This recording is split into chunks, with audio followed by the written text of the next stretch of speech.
exactement, en 2017 commence une crise qu'on appelle la crise du Golfe, hein, qui se traduit par un blocus et une tentative par l'Arabie Saoudite de littéralement renverser la dynastie Al Thani qui est au pouvoir au Qatar. Donc ça tend un peu les relations, hein. Et jusqu'en 2021, le Qatar est isolé et il faut attendre finalement une négociation au plus haut niveau entre Mohamed Ben Salman, et saoudien, l'émir Al Thani, et puis MBZ, Mohamed bin Zayed, qui est aujourd'hui à la tête de la Fédération des États, des Émirats Arabes Unis. Donc ça se calme, c'est les accords d'Aboula. Donc contexte vraiment compliqué. Et imaginez qu'un an après, d'abord, ils soient tous pour le match d'ouverture présents en tribune d'honneur euh, avec MBS, donc Mohamed Ben Salman, le saoudien, qui porte les couleurs du Qatar autour du cou, et Al Thani qui fait la même chose avec le drapeau saoudien. C'était de l'ordre de l'inimaginable. Donc ça veut dire aussi que le foot sert à faire de la mise en scène. Ça permet aussi justement d'avancer ça. Là, avec ce Winter Tour qui a duré à peine 2 jours, on a vu le PSG revenir finalement à Doha, donc faire ce qu'ils font d'habitude, c'est-à-dire s'en servir pour montrer l'image du pays et a fortiori post-Coupe du Monde. Donc ça, c'était intéressant. Et le fait d'aller disputer un match à Riyad, ça permet aussi pour le Qatar de se positionner finalement non pas comme un rival direct de l'Arabie Saoudite, mais comme finalement un partenaire. Et ça, c'est vraiment étonnant parce qu'en faisant jeu finalement de ce match amical, on a eu la dernière fois, et c'est même je crois l'une des premières, où on voit les 4 grandes stars ensemble, c'est-à-dire Messi, Neymar, Ronaldo et puis Mbappé, dans un match qui avait objectivement aucun intérêt, mais qui a été mis en scène de manière affolante. On avait l'impression que c'était une finale de Ligue des Champions. À la fin, ça s'est terminé par une remise de trophée. Je crois que c'est la première fois que dans un match amical, avec un match, on a un trophée comme ça. C'était proche du ridicule. Mais ce qui était intéressant, c'est de voir ce qu'il y avait autour. On a vu le prince saoudien venir à la fin. On a vu Turki Al-Sheikh, qui est l'une des figures du foot saoudien, et propriétaire d'Almeria en Espagne, être celui qui accompagnait Nasser Al-Khelaifi au moment du match. Et là, on a vu exactement ce que le foot permet de faire, en tout cas dans le golf, c'est de mettre en scène ces relations internationales, les relations que vous avez avec vos voisins, et puis se servir du sport pour finalement faire du co-branding, parce qu'on est aussi là-dessus. C'est-à-dire que là, les 2 marques pays, Qatar et Arabie Saoudite, se sont associés via leurs 2 clubs pour ça, avec petite dédicace au maillot de la sélection saoudienne, la Riyad Special Team. Là, on avait l'impression que c'était des cosmonautes qui s'étaient préparés pour une fête de fin d'année. C'était assez ridicule. Je crois que c'est la première fois que je vois un maillot comme ça à ce niveau-là, aussi pitoyable.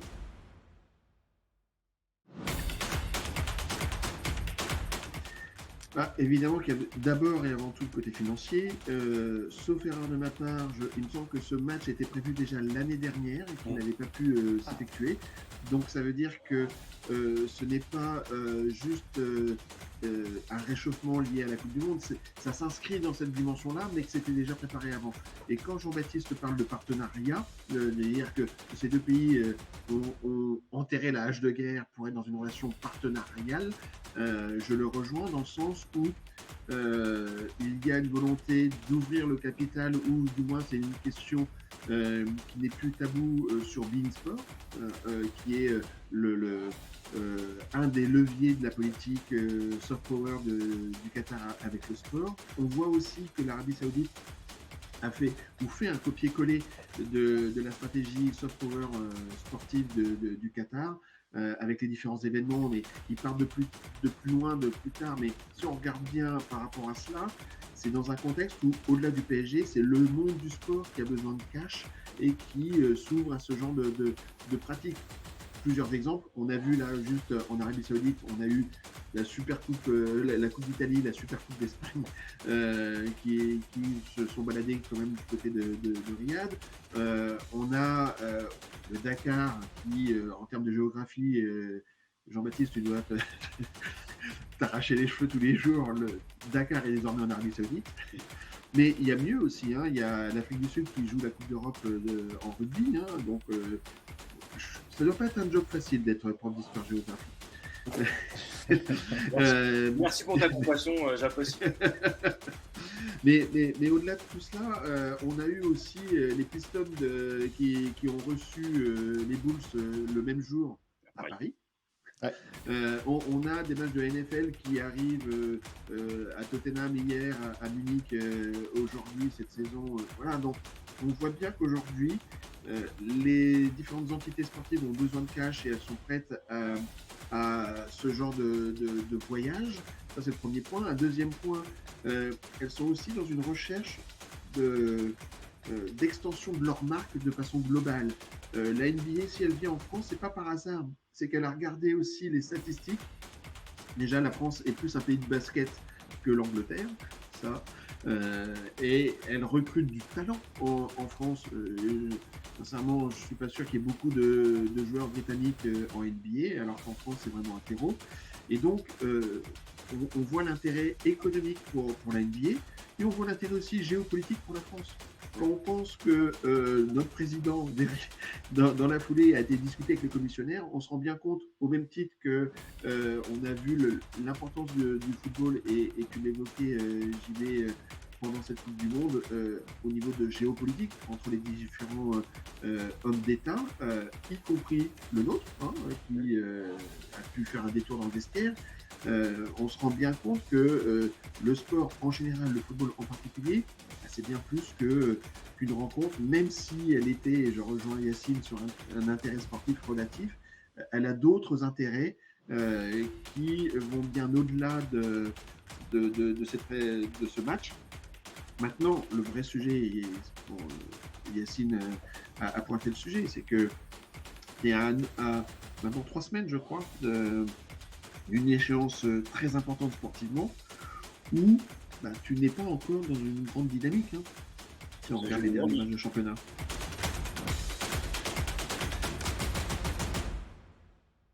Ouais, alors la stratégie saoudienne de valoriser le championnat national, elle date de 2017.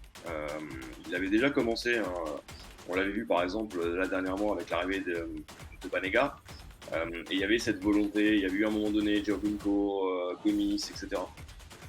Et l'idée c'était de faire, dès l'arrivée de Mohamed Ben Salman, du championnat saoudien, le premier championnat d'Asie et le premier du Golfe. Après, ils ont galéré pour acheter un club à l'étranger, et là, ils regardaient vraiment ce qu'avaient fait les Qatars. Ils ont réussi à avoir Newcastle alors qu'ils visaient Manchester United.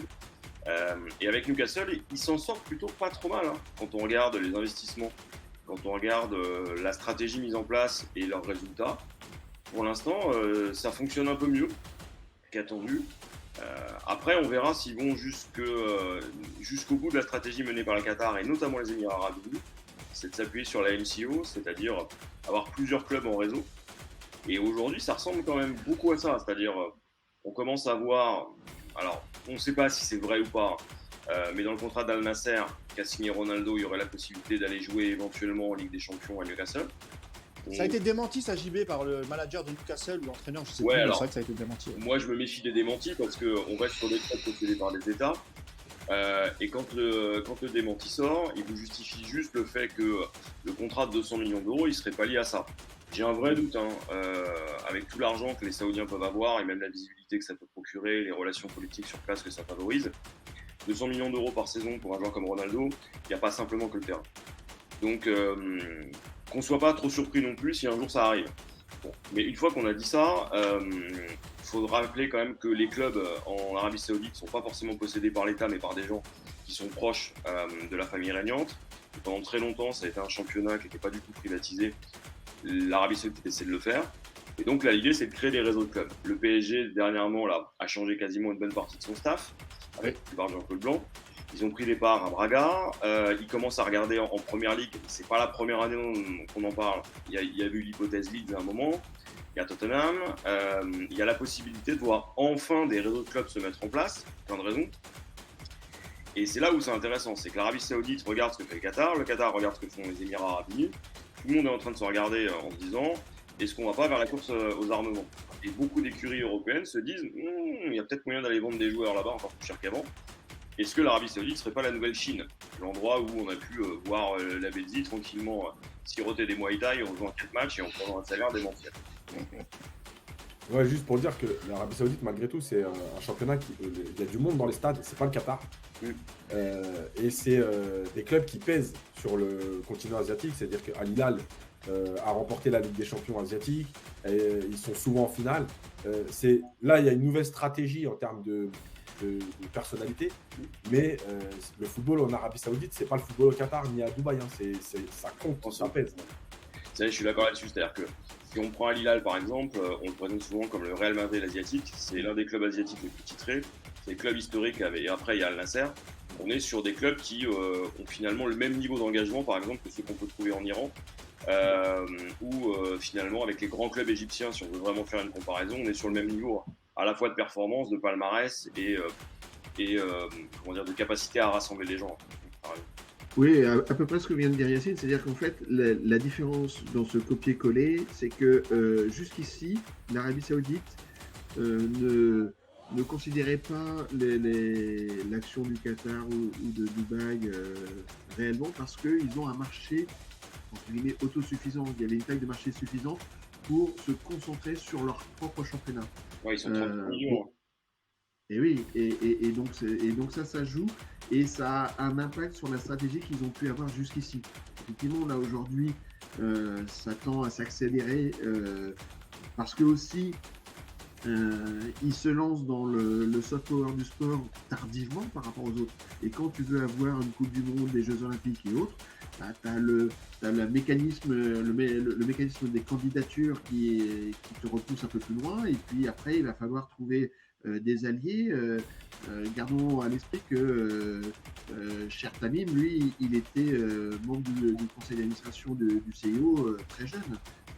Donc, il y a un retard par rapport à cela pour l'Arabie Saoudite, qu'elle a su combler avec des événements qu'elle a pu acheter plus rapidement. À partir du moment où la Ligue italienne, la Ligue espagnole et autres ont des difficultés économiques, on peut très vite organiser des matchs et ça se fait. Mais quand on est dans un mécanisme de candidature, oui, ils voudraient avoir la Coupe du Monde, ils voudraient avoir les JO. Ça va leur prendre du temps et ils ne les auront pas avant 2030, 2032, 2034 et plus. Quoi.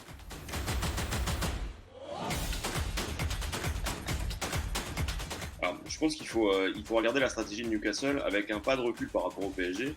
Au PSG, on est dans une stratégie d'État qui joue sa survie. L'Arabie Saoudite, c'est pas le cas. Newcastle, c'est d'abord un actif. C'est d'abord quelque chose qui valorise. Et effectivement, ils l'ont racheté. Ils l'ont pas racheté très cher. Ils l'ont racheté 300 millions d'euros. Ils n'ont pas dépensé des sommes folles par rapport à ce qui est en train de faire. Ne dis pas ça, Texter, s'il te plaît. À nos amis lyonnais, on pense à vous. Mais vous verrez, la deuxième partie du classement, c'est sympa. Si on regarde Newcastle, ça a été fait intelligemment. Ils n'ont pas recruté des joueurs trop chers. Ils ont surpayé un peu ces tickets d'entrée.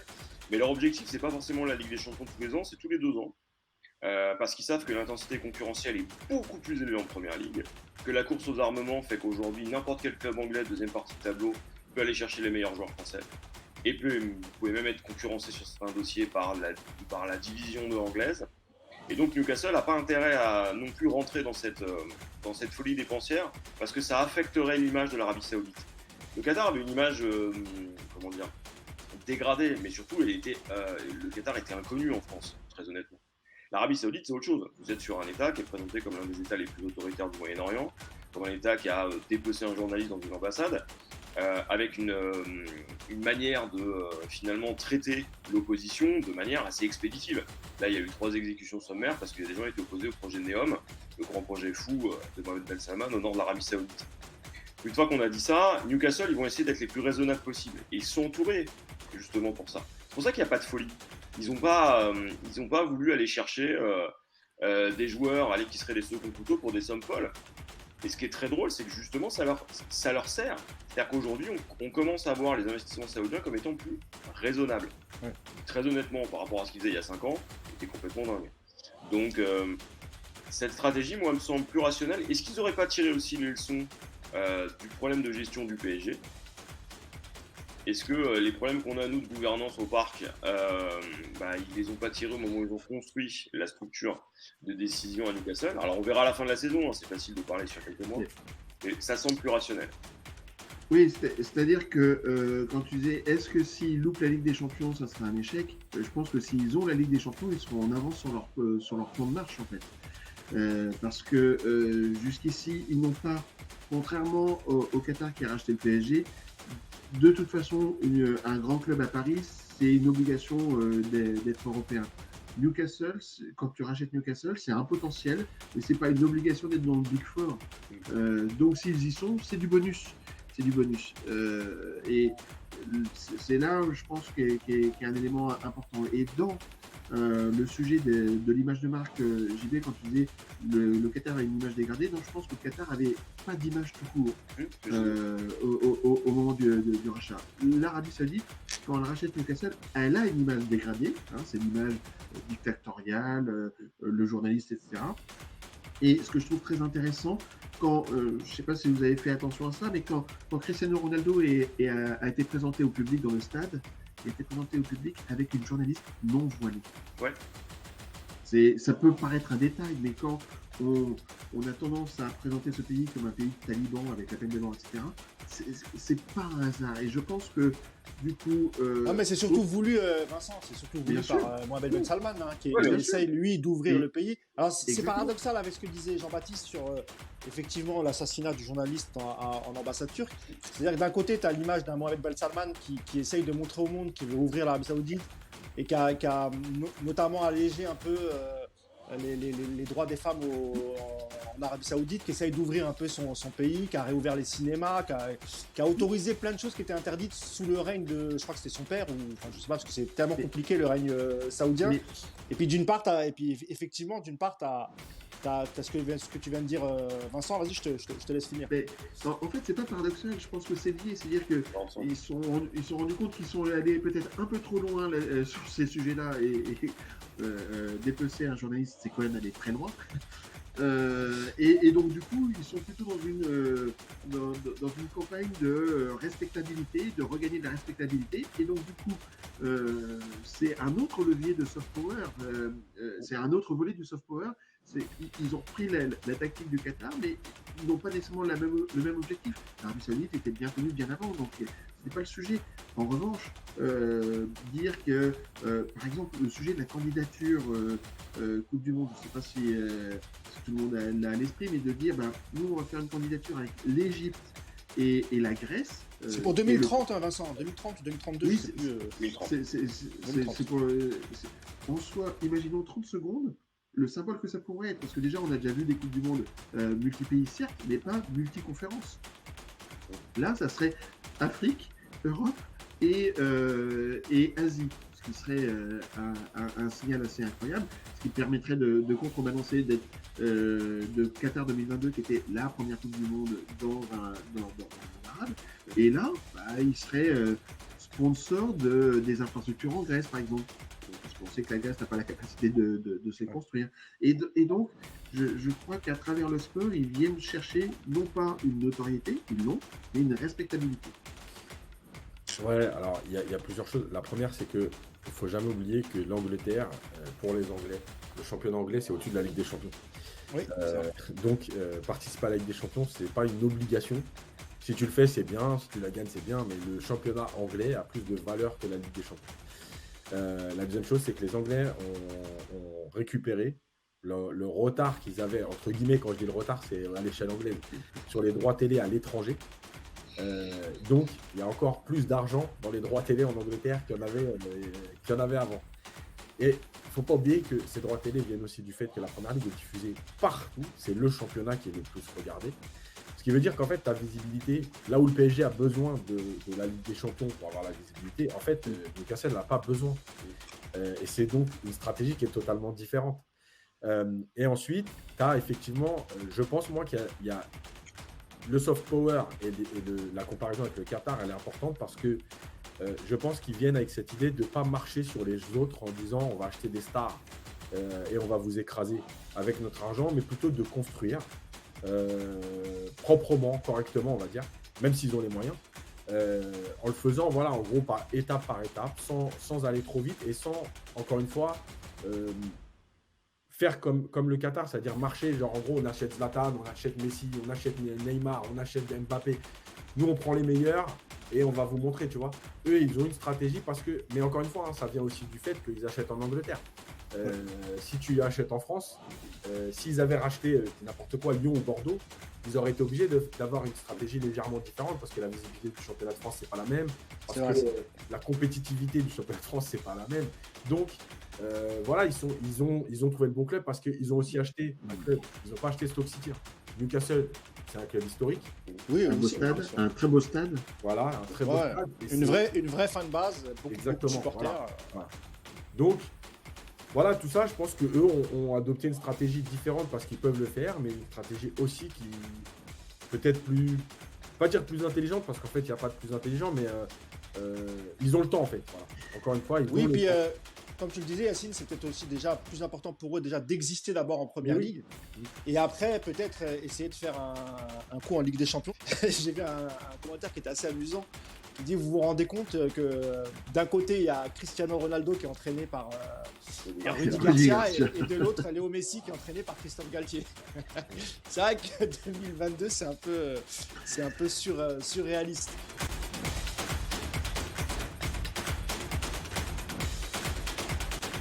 Elle n'y est pas encore, mais je serais pas très étonné que Saoudia ou Eria, la nouvelle compagnie saoudienne, apparaisse sur des maillots prochainement. Effectivement, le Qatar avait commencé avec le Barça. Le Bayern, qui était très critique, a fait un deal aussi avec l'aéroport de Doha. Il y a Boca Junior. Donc oui, il y a une vraie politique de sponsoring et de présence. Quand on parle de stratégie soft power, vous avez effectivement le rachat d'un club, vous avez aussi du sponsoring, vous avez aussi des droits télé avec beIN-Sport, et on voit que le Qatar a su agir sur tous les leviers. Je voulais juste faire une petite parenthèse sur ce que disait Yacine aussi par rapport à l'Angleterre. Gardons aussi à l'esprit dans la stratégie plus soft de l'Arabie Saoudite avec Newcastle qu'ils ont eu du mal à racheter Newcastle par rapport à la Ligue anglaise et qu'il a fallu montrer patte blanche et je pense qu'ils ne peuvent pas non plus braquer et faire un hold-up de tout en Angleterre. C'était assez compliqué ce rachat. Moi je me rappelle d'une émission qu'on avait faite ensemble avec JB et toi aussi Mousse, je crois que on devait être au premier confinement déjà, on parlait de ce possible rachat. Oui. Donc il a été long à accoucher et il a été long parce que dans la gouvernance du football anglais, la Ligue anglaise a un pouvoir plus important que la Ligue française dans l'acceptation d'un rachat. Oui, elle a le droit de regard, Vincent, sur. D'ailleurs, ça a été le cas pour Newcastle. Et c'était aussi notamment lié, Jean-Baptiste, au beIN Gate, l'affaire beIN où l'Arabie Saoudite avait piraté. BeOutQ. Voilà, il avait piraté la chaîne et rebaptisé BeOutQ et diffusé gratuitement en Arabie Saoudite, hein, c'est ça, JB?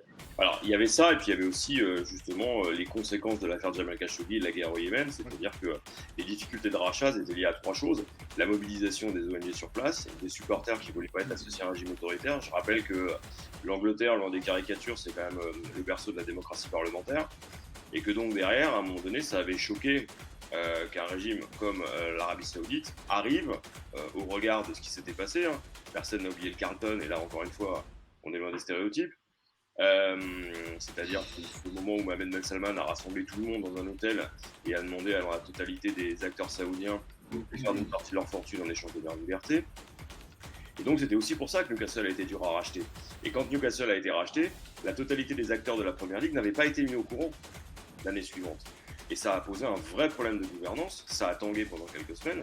Aujourd'hui, ça s'est normalisé, parce que derrière, faut rappeler aussi un autre élément de contexte, c'est que l'Angleterre est en plein Brexit, que le Brexit a des conséquences économiques qui sont ravageuses pour l'économie nationale, et que derrière, aujourd'hui en Angleterre, tout est à vendre. Et notamment là, avec la question de l'influence, qui est l'objectif saoudien, il y a une vraie volonté d'utiliser le sport, a fortiori le football, comme le font les Émirats Arabes Unis, pour gagner non seulement des opportunités économiques, mais pas seulement, aussi une influence politique. Et on le voit très bien aujourd'hui. Newcastle, c'est aussi le flagship, donc le navire amiral, d'une stratégie d'influence plus globale en Angleterre, post-Brexit.